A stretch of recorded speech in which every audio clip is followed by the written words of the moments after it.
वेग समय ग्राफ से त्वरण।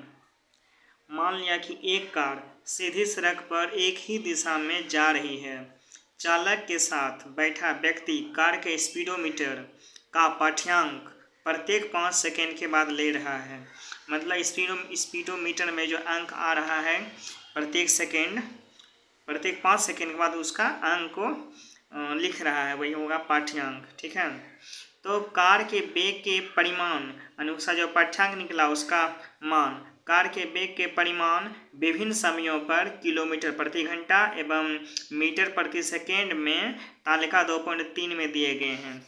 जैसा कि यहाँ पर दिया गया है, व्यक्ति द्वारा विभिन्न समयों पर लिए गए कार के वेग के पाठ्यांक। ठीक है, तो समय 0 सेकेंड है तो कार का वेग 0 किलोमीटर प्रति घंटा। कार का वेग यहाँ मीटर पर सेकेंड में 0 है। जब 5 सेकेंड बीता तो कार का वेग कार का वेग पाया गया 9 किलोमीटर प्रति घंटा और इसका मीटर प्रति सेकेंड में होता है 2.5 मीटर प्रति सेकेंड। उसी तरह जब 10 सेकेंड बीता तो उसका कार का वेग था 18 किलोमीटर प्रति घंटा यानी 5 मीटर प्रति सेकेंड। उस तरह से 30 सेकेंड बीता तो 54 किलोमीटर प्रति घंटा या फिर 15 मीटर प्रति सेकेंड। इस तरह का ये पाठ्यांक आया। तो हम इस तालिका से पाते हैं कि कार का वेग समान समय अंतराल में, मतलब प्रत्येक सेकेंड 5 सेकेंड में समान रूप से 2.5 मीटर प्रति सेकेंड से परिवर्तित हो रहा है। तो देख रहे हैं यहाँ 9 से 18 5 सेकेंड बीता तो 9 मीटर चला किलोमीटर, फिर 5 सेकेंड बीता यानी 10 सेकेंड में पहुंचा तो 5 सेकेंड में वो चला गया 18 किलोमीटर, मतलब ये 9 किलोमीटर बढ़ गया। फिर प्रत्येक 5 सेकेंड में फिर 9 किलोमीटर बढ़ गया, 18 से 9 ये बढ़ रहा है। तो यहाँ से देख रहे हैं 2.5 के दर से ये मीटर पर सेकेंड से ये बढ़ रहा है। अर्थात क्या देख रहे हैं, वेग में परिवर्तन हो रहा है, अर्थात त्वरण एक समान है, यानी कि बराबर समय में बराबर अंतराल यहाँ पर आ रहा है। ठीक है, बराबर वेग में परिवर्तन हो रहा है तो इसलिए ये त्वरण एक समान है। चित्र 2.12 में जैसा कि यहाँ पर दिखाया गया है, चित्र 2.12 में कार की गति के लिए वेग समय ग्राफ प्रदर्शित किया गया है।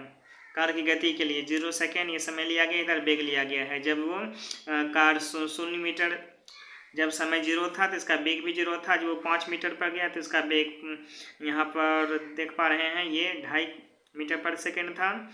जब ये 10 मीटर पर गया तो इसका वेग 5 मीटर प्रति सेकेंड है। ठीक है, इस तरह से ये आगे बढ़ रहा है। यह ग्राफ एक सरल रेखा होता है। जब इसको हम एक पॉइंट से एक मिलाते हैं इस सारे बिंदु को तो एक सरल रेखा हमें प्राप्त होता है। अतः एक समान त्वरित गतियों के लिए वेग समय ग्राफ एक सरल रेखा होता है। यदि गति एक समान त्वरित हो तो उसका वेग समय ग्राफ क्या होता है, एक सरल रेखा होता है। तो वही दिया गया है, एक समान त्वरित गति के लिए वेग समय ग्राफ एक सरल रेखा होता है या तो वो एक समान त्वरित से त्वरण उसमें होता है। हम देखते हैं कि शून्य समय पर कार का वेग 0 है। यहाँ देख सकते हैं जब टाइम 0 था तो कार का वेग भी 0 है। ठीक है, और 30 सेकेंड के बाद वह 15 मीटर प्रति सेकेंड से चल रही है। जब टाइम बीता 30 सेकेंड तो वो 15 मीटर प्रति सेकेंड से वो आगे बढ़ रही है। अतः 30 सेकेंड में कार का वेग कितना है, तो 15 मीटर प्रति सेकेंड बढ़ गया है। ठीक है, तो 30 सेकेंड में कार का वेग 15 मीटर प्रति सेकेंड बढ़ गया है, इसलिए कार का त्वरण क्या हो जाएगा, तो त्वरण क्या होता है, वेग में परिवर्तन और परिवर्तन होने में लगा समय। तो त्वरण क्या हो जाएगा, वेग कितना है 15 मीटर प्रति सेकेंड और समय कितना है, समय अंतराल 30 सेकेंड है। ठीक है, तो इस तरह से इसको कैलकुलेट कीजिएगा तो ये आ जाएगा मेरा 0.5 मीटर प्रति सेकेंड स्क्वायर। ये सेकेंड स्क्वायर हो जाएगा। और ये कैसे आया, जो कि आपको मालूम है त्वरण का मात्रक मीटर प्रति सेकेंड स्क्वायर होता है। ठीक है, तो इस तरह से ये भी हो सकता है। यहाँ जैसा लिखा गया है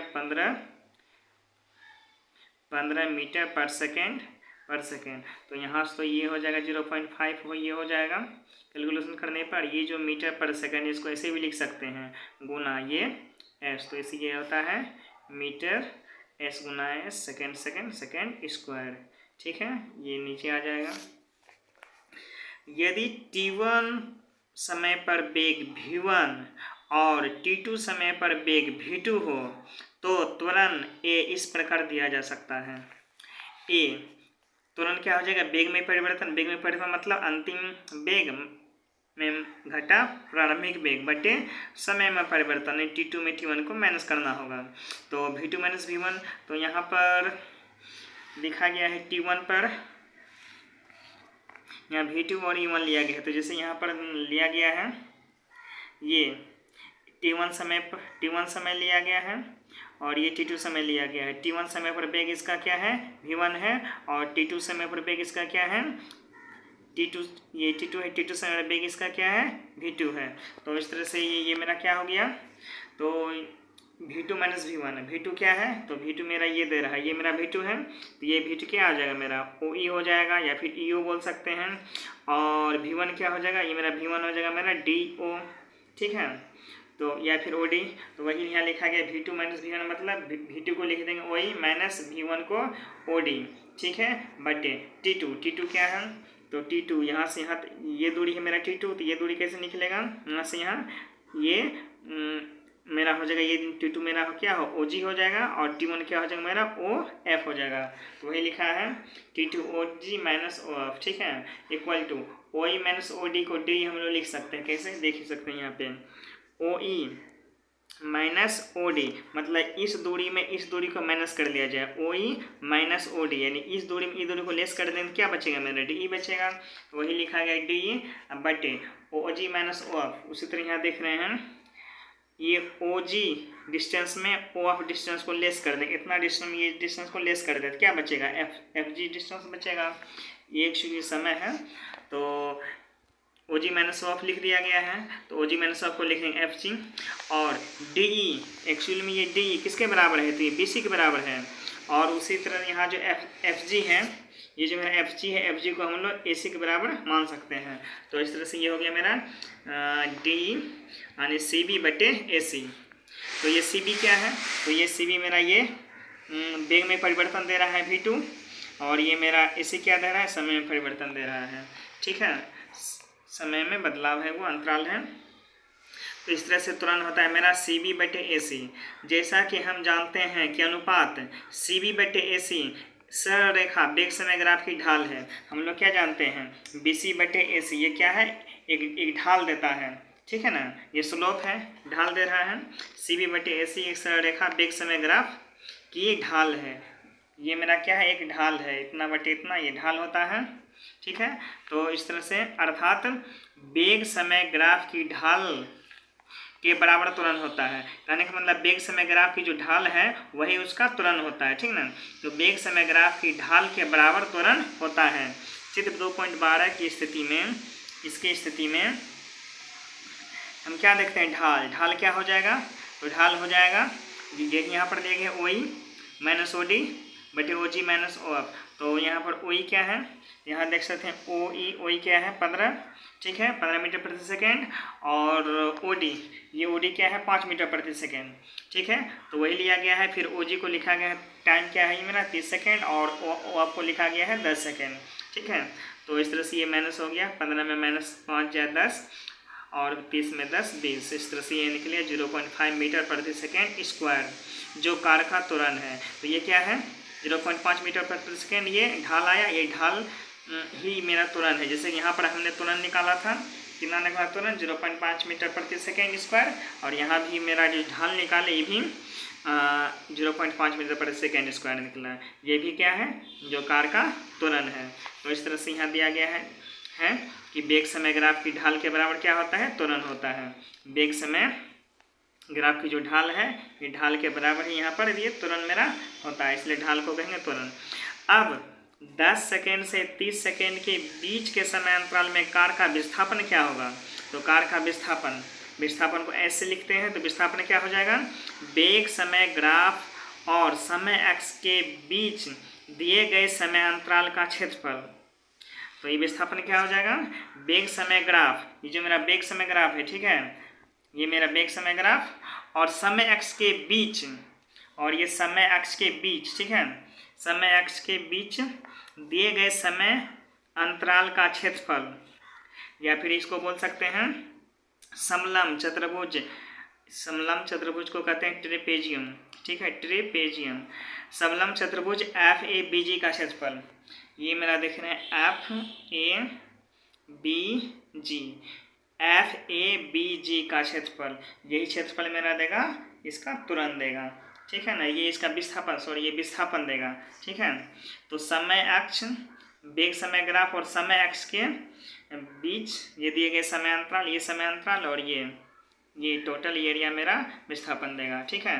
तो समलंब चतुर्भुज एफ ए बी जी का क्षेत्रफल और एफ ए बी जी, ये मेरा समलंब चतुर्भुज है, इसका क्षेत्रफल। तो इसका क्षेत्रफल में हम दो भाग इसका कर सकते हैं, एक मेरा ये मेरा आयत हो जाएगा, एक मेरा ये त्रिभुज हो जाएगा, ठीक है। तो वही यहाँ पर लिखा गया है, आयत एफ ए सी जी का क्षेत्रफल, यहाँ पर देख रहे हैं एफ ए सी जी का क्षेत्रफल प्लस हम लोग कह सकते हैं त्रिभुज ए बी सी का क्षेत्रफल, वही यहाँ पर लिखा गया है एफ ए सी जी का क्षेत्रफल जोड़ त्रिभुज ए बी सी का क्षेत्रफल और त्रिभुज एफ ए जी का। इस आयत का क्षेत्रफल क्या हो जाएगा, आयत का क्षेत्रफल लंबाई गुना चौड़ाई होता है, तो लंबाई मेरा हो जाएगा ए बी सी ए सी, चौड़ाई हो जाएगा सी जी, ठीक है।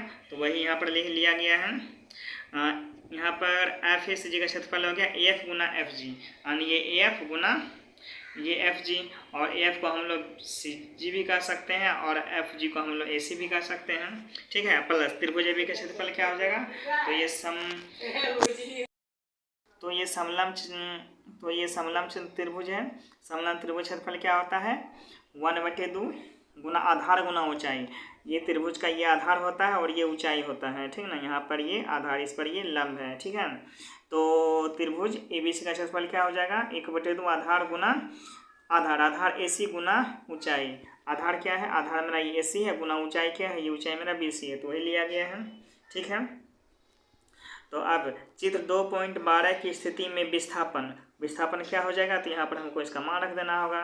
यहाँ पर एफ क्या है, एफ को क्या लिखेंगे, 5-0, वही लिखा है 5-0 मीटर प्रति सेकेंड, ये समय वेग है गुना फिर एफ जी को क्या लिखेगा आप, एफ जी ये समय अंतराल 30 सेकेंड में 10 सेकेंड माइनस करना होगा, तो वही 30 में 10 किया गया है प्लस 1/2 गुना ए सी गुना बी सी, ए सी क्या है, ये मेरा ए सी, इसको हम लोग क्या बोलेंगे, इसको कैसे कैलकुलेट करेंगे, ये 30 सेकेंड में 10 सेकेंड के ए सी बराबर है एफ जी के, तो 30 में 10 माइनस करना होगा, वही लिखा है गुना सी बी कैसे निकलेगा, सी बी कैसे निकलेगा, इस दूरी में इस दूरी को लेस करके, ठीक है। तो इस दूरी में क्या है मेरा 15 में घटा देना होगा ये 5 को, ठीक है, 15 में 5 घटा दिया, ठीक है। तो इस तरह से इसको आप कैलकुलेट करते हैं, 5 आया, ये मेरा 20 आया प्लस ये 30 में 10, 20 गुना 15 में 5 10, तो इस तरह से ये इसको पहले कैलकुलेट किया, 20×5 100 प्लस यहाँ पर पहले ये गुना होगा 10 गुना 200, 200 में 2 से भाग देंगे 100 आ जाएगा, इसलिए दोनों जोड़ के 200 मीटर है, ये इसका विस्थापन, टोटल विस्थापन आ गया। तो इस प्रकार हमको प्राप्त हुआ, वेग समय ग्राफ से त्वरण और विस्थापन दोनों प्राप्त किए जा सकते हैं। इस तरह से हमको क्या प्राप्त पता चलता है, ये जो वेग समय ग्राफ है, तो वेग समय ग्राफ से हमको त्वरण और विस्थापन दोनों प्राप्त हो सकता है, ठीक है। यदि वेग समय ग्राफ चित्र 2.13 में दिखाया जैसा हो, जैसा कि चित्र 2.13 में यहाँ पर दिखाया गया है, वेग समय ग्राफ दिखाया गया है, ठीक है, यहाँ वेग है, यहाँ समय ग्राफ दिखाया गया है। यदि वेग समय ग्राफ चित्र 2.13 में दिखाया जैसा हो, तो हम देखते हैं कि कार की गति धीमी हो रही है। कैसे धीमी हो रही है, जैसे इसके बारे में जानते हैं हम। यहाँ पर देखिए कार जब समय जब 0 पर था, तो कार का वेग क्या था, तो वेग भी यहाँ पर 0 है, ठीक है, जो समय 0 है तो वेग भी यहाँ पर 0 है। जैसे समय 10 सेकेंड बीता, तो कार का वेग क्या है, तो कार का वेग देख सकते हैं, सॉरी जब समय 0 सेकेंड था तो इसका कार का वेग था 40 मीटर प्रति सेकेंड। जब 10 सेकेंड बीता तो कार का वेग हो गया 30 मीटर प्रति सेकेंड। जब 20 सेकेंड बीता तो कार का वेग हो गया 20 मीटर प्रति सेकेंड। जब वो 30 सेकेंड बीता तो कार का वेग हो गया, यहाँ पर देख सकते हैं, ये 15 मीटर प्रति सेकेंड। जब कार का वेग 50 50 सेकंड बीता तो कार का वेग क्या हो गया, 0 हो गया। तो यहाँ पर क्या देख रहे हैं, कार का वेग जो है ना समय के साथ कार का वेग घट रहा है। जब घट रहा है तो यहाँ भी त्वरण हो रहा है, वेग में परिवर्तन हो रहा है। तो ये जो वेग में परिवर्तन है ये माइनस वाला ऋणात्मक परिवर्तन, इसलिए इसको हम लोग त्वरण का बोलेंगे, ऋणात्मक त्वरण इसको बोल सकते हैं, या फिर रिटार्डेशन बोलेंगे, मंदन इसको बोलेंगे। ठीक है, तो यहाँ पर क्या देख रहे हैं, हम देखते हैं कि कार की गति धीमी हो रही है। t बराबर 0 सेकेंड पर कार 40 मीटर प्रति सेकेंड से जा रही है। देखिए जब समय 0 था तो कार 40 मीटर प्रति सेकेंड से ये जा रही है, ये चाल है। ठीक है, और बाद के t बराबर 50 सेकेंड पर जब 50 सेकेंड बीता तो उसका वेग क्या हो रहा है, 50 सेकेंड में समय जा रहा है, कार का वेग क्या हो रहा है, ये कार का वेग यहाँ पर 0 हो रहा है, ये डिस्टेंस ये 0 हो जा रहा है। ठीक है, तो 50 सेकेंड पर उसका वेग 0 मीटर प्रति सेकेंड है, अर्थात कार क्या हो गई है, रुक गई है। समय अंतराल 50 सेकंड में वेग में परिवर्तन क्या हुआ था, वेग में परिवर्तन अंतिम वेग घटा प्रारंभिक वेग, वेग में परिवर्तन अंतिम वेग मेरा 0 है 0 और प्रारंभिक में मेरा 40 मीटर प्रति सेकंड है। तो 0 में 40 माइनस करना हो तो माइनस 40 मीटर प्रति सेकंड है, ये मेरा वेग में परिवर्तन है। अर्थात त्वरण क्या हो जाएगा, त्वरण को ऐसे सूत्र करते हैं, ए बराबर हो जाएगा वेग में परिवर्तन बटे समय। तो वेग में परिवर्तन मेरा 40 मीटर प्रति सेकंड है बटे 50 सेकंड, इसको कैलकुलेट कीजिएगा तो आ जाएगा, ये माइनस से रहेगा 0.80 मीटर प्रति सेकंड स्क्वायर ये होगा। तो ये जो माइनस ऋणात्मक त्वरण है, ऋणात्मक त्वरण को हम लोग मंदन ही बोलते हैं, अर्थात मंदन 0.80 मीटर प्रति सेकंड स्क्वायर है। ठीक है,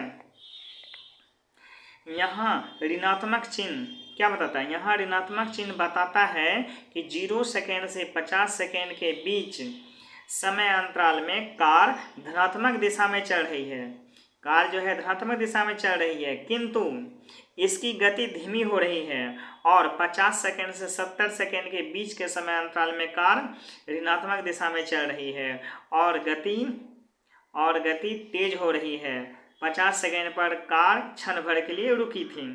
तो यहाँ पर हमको इससे क्या पता चलता है, ऋणात्मक चिन्ह ये बता रहा है कि कार जो है ना, कार की गति धीमी हो रही है, कार की गति ये धीमी हो रही है, जो कि 50 सेकेंड पर आने के बाद वो कार रुक गई। उसके बाद हम लोग आगे बढ़ते हैं तो समय जैसे ही 50 सेकेंड से 55 सेकेंड होता है तो कार का वेग हो जाता है, यहाँ पर देख सकते हैं 60 सेकेंड बीता तो यहाँ कार का वेग -10 मीटर प्रति सेकेंड। फिर कार का 70 सेकेंड होता है तो कार का वेग -20 मीटर प्रति सेकेंड। एक्चुअली में ये कार का वेग एक्चुअली में बढ़ रहा है, लेकिन ये ऋणात्मक, इसका जो मतलब जो है कार में जो त्वरण है वो ऋणात्मक दिशा में वो बढ़ रही है, यहाँ पर धनात्मक दिशा में है, कार का वेग जो है ये धनात्मक में है, लेकिन जैसे ही इधर आ रहे हैं तो कार का वेग ऋणात्मक हो जा रहा है, क्योंकि रुकी हुई थी फिर वो आगे बढ़ी। वही यहाँ दिया गया है, ऋणात्मक चिन्ह बताता है कि कार 0 से 50 सेकंड के बीच समय अंतराल में कार धनात्मक दिशा में चल रही है, किंतु इसकी गति धीमी हो रही है, और 50 सेकंड से 70 सेकंड के बीच के समय अंतराल में कार ऋणात्मक दिशा में चल रही है और गति तेज हो रही है। 50 सेकंड पर कार क्षण भर के लिए रुकी थी। ठीक है।